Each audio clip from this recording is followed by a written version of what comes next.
Hi, I'm Fiona, and I'm 30 years old. I stay at home with my two lovely kids. Life's been mostly good lately, but there's been some trouble with my husband. A while back, we had a big fight, and it's all because of his mom. You know how moms can be important to their sons, right? Well, sometimes it feels like she's a bit too involved.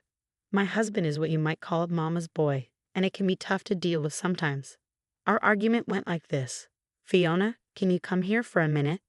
Sure, what's up? I need to talk to you. Please sit down. Is everything all right? Yes, everything's okay. I just wanted to talk about how we need to spend less money on some things at home. Is everything all right with your job? Yeah, work's fine. Don't worry. I just decided we need to spend more on something important, so we have to cut back on other stuff. Okay, what's the new expense? He took a deep breath, like he knew I wouldn't like what he had to say. I'm going to start giving Mom some money every month. It won't be a lot, but she's getting older and she needs some extra cash. I felt unsure and puzzled. It didn't seem right to me to give money to someone who already had plenty. My mother-in-law, Rita, had a successful business, and since she was a widow and her kids had moved out, she didn't need more money. I told my husband how I felt about it, but he tried to reassure me. How much money are we talking about? Don't worry about it. Excuse me? I'm the one managing the household, so I need to know. How much? I'm going to send her $4,000 every month. I was shocked. $4,000 a month? That seemed crazy to me, considering that's what many people spend in total each month. He'd be giving her all that money for basically nothing. I tried to argue with him, saying it wasn't possible, but he wouldn't budge. Our argument got so bad that we ended up sleeping in different beds that night. We're well off, but I always try to be smart with our money so we don't waste it. Giving someone $4,000 a month for no good reason, just because she's my mom and I love her, adds up to $48,000 a year. That money could go towards our kids' college funds, their savings accounts, our health insurance, or even better, it could go to people who actually need it, like charities. I tried explaining this to him, but he wasn't willing to listen. 5 months passed since he began sending money to his mother, and to add insult to injury, he wanted me to be the one to send it to her. It felt like he was trying to punish me and show that he'd always put his mother first. But thankfully, his arrogant behavior wouldn't last forever. I stumbled upon something shocking. It all began when my mother-in-law visited us 3 months after she started getting the allowance. Hello, Fiona. How's my favorite daughter-in-law? I'm doing well, thank you. How about you? Oh, I'm feeling so much better ever since Adam started sending me money. I was struggling a bit before, you know. The business wasn't doing as well as I hoped, but I didn't want to ask for help. I guess Adam just sensed it. It's like our special mother-son connection. I felt terrible hearing this. How could I deny her the money she needed? I always thought she was fine, but she wasn't. She started to cry, and I comforted her. I've always been okay with sharing money with those who need it, and Rita clearly did. Also, I thought. After a heart-to-heart talk, I noticed something strange. Rita started talking about going on luxury trips now that she had extra money. It didn't make sense to me. If she needed money, why talk about trips? But whenever I looked confused, she'd backtrack and say she meant once she became rich again. It was odd, but I brushed it off because she said she needed the money. 2 more months passed, and I kept sending her the money. She'd always thank me profusely, saying how much she needed it. I felt bad for doubting her and guilty for arguing with my husband. Unfortunately, we started feeling the effects of less money in our household. It's tough to change your routine. Still, I tried to cut back wherever I could, and we managed to get by. Then, one night, I came across a text from his mother while cleaning my husband's office. Curiosity got the better of me, so I read it. Hey Adam, hope you're doing well. Could you increase my monthly allowance? I want to enjoy some extra luxuries. I was stunned. How could she ask for more money when she already gets enough to cover the average monthly expenses of a single person in America? Remember, she's a healthy, capable 65-year-old widow who lives alone. So why did she need more money, especially for luxuries? It didn't add up. My sympathy for her was fading, and I couldn't resist the urge to find out more. Ignoring the email from his mother on my husband's computer, I started searching through the family finances. Unfortunately, I didn't find any evidence of wrongdoing, so I decided to come up with a plan. Hi Fiona, everything all right? Why are you calling so late? Hello Rita, I hope everything's okay with you. Well, I'm managing, but honestly, it's been tough. Sometimes I struggle to afford even basic things like toiletries. I'm really grateful to my son for helping me out. Anyway, I was thinking, would you like to come over for tea tomorrow? Tea sounds wonderful. Thank you for inviting me. You know, things have been tight for me too. Sometimes I can't even afford tea, so it'll be nice to have some with you. Oh, it'll be my pleasure, Rita. Just come over, and we'll have a nice afternoon together. All right then, see you soon. Bye. Bye. With that, I hung up, preparing for my plan. The next day, Rita came over, and we had a lovely time. As we were chatting during our afternoon tea, Rita excused herself to use the bathroom. This was my chance to snoop around. I quickly went through her purse and found her phone, which was unlocked. I opened her banking app, determined to uncover the truth about her financial situation. Women's intuition rarely fails, and I stumbled upon some shocking news. With my suspicions growing stronger, I delved into her financial records, expecting to find evidence of financial struggle. However, nothing could have prepared me for what I discovered. Rita had over $1.6 million in her bank account as of 6 months ago. I was stunned. I had to exit the app and reopen it just to confirm that I wasn't mistaken. But there it was, clear as day. She had a huge sum of money in her account. Confusion overwhelmed me, and then, to make matters even more bewildering, I noticed a familiar text message on her phone. It was from one of her employees, and it said, "Hello Rita, please find attached the financial breakdown of last month's earnings. Just wanted to let you know, it looks like we've made a big profit for the 4th month in a row. You're a fantastic businesswoman. I'm eager to hear your thoughts." Naturally, I opened the attached document and my eyes widened at the sight of even more money. The report showed a monthly profit of $8,400 for a small business. It was truly impressive. At this rate, the business would thrive. Sitting there in shock for what felt like ages, I couldn't help but feel furious. This lady was taking money from her son's household, from her own grandchildren, for no real reason other than to satisfy her own ego. As I heard Rita returning from the restroom, quickly, I erased all traces of my snooping and placed her phone back in her purse. Rita returned, thanking me for the tea. "Oh, Fiona, thank you again for the lovely tea.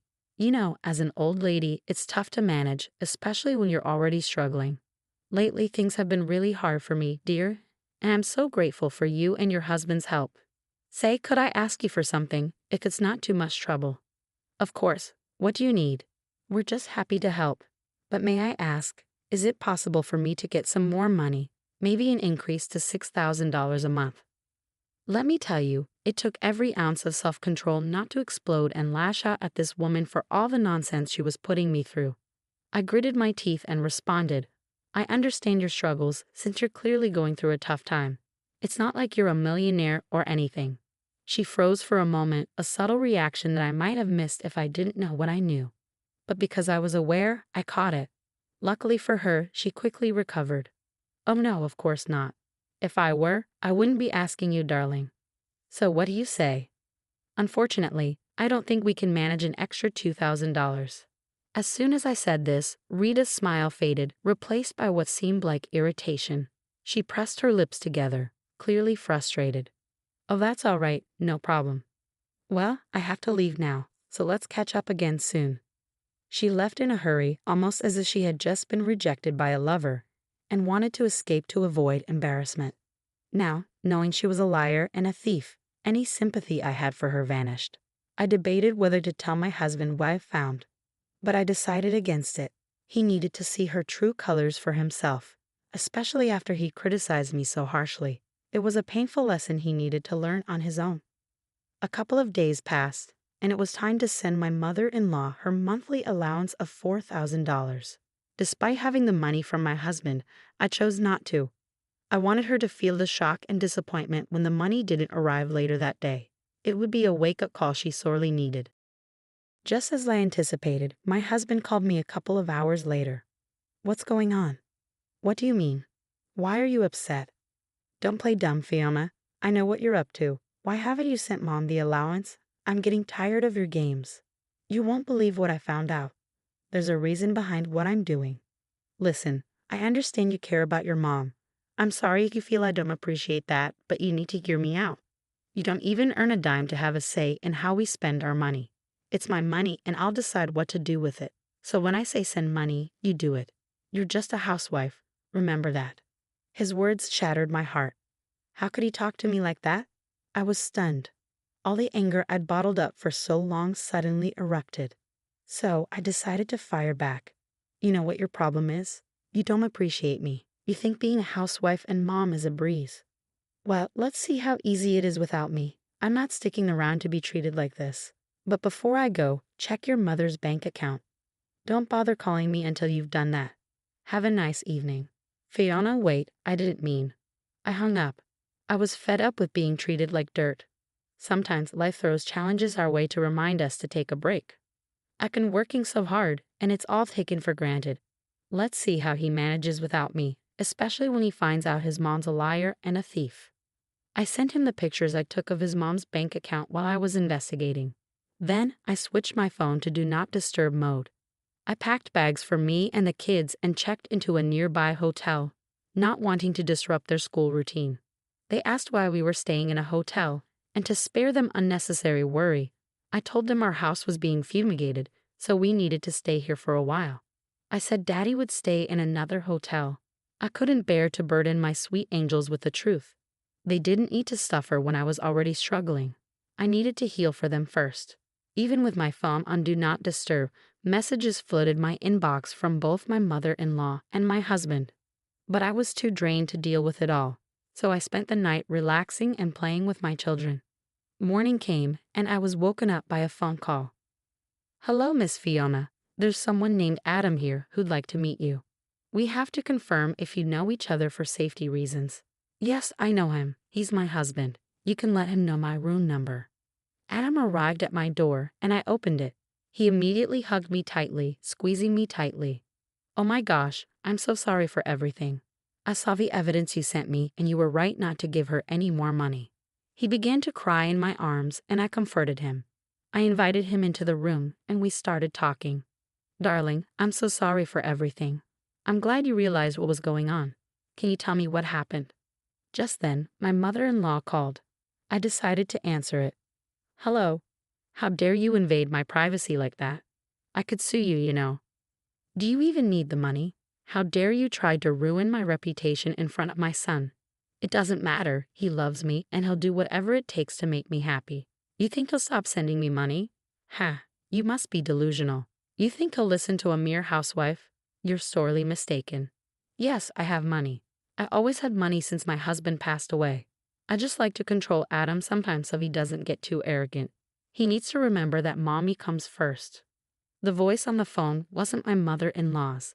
It was like a monster, so different and filled with malice. Her yelling woke up the children. "So, you're not bothered by how your selfishness has disrupted this household?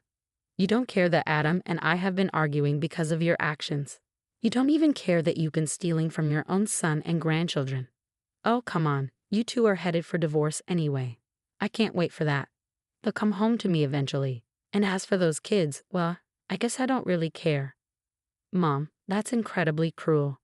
"Adam, honey, listen. I didn't mean it. Did you hear all of that?" "Adam, my love." "Nope, that won't work on me this time. I've seen your true colors, and I've had enough. You've made the past few months hell for me and Fiona. How could you manipulate me like that? I'm your son. What kind of evil has possessed you to do such a terrible thing? I can't even imagine. I fell for your tricks, but my wonderful wife Fiona saw through you all along. She knew something was off, but I shouted at her and disrespected her. Not anymore. Fiona is my real family, not you. I never want to hear from you again. Adam, wait." But I have no one.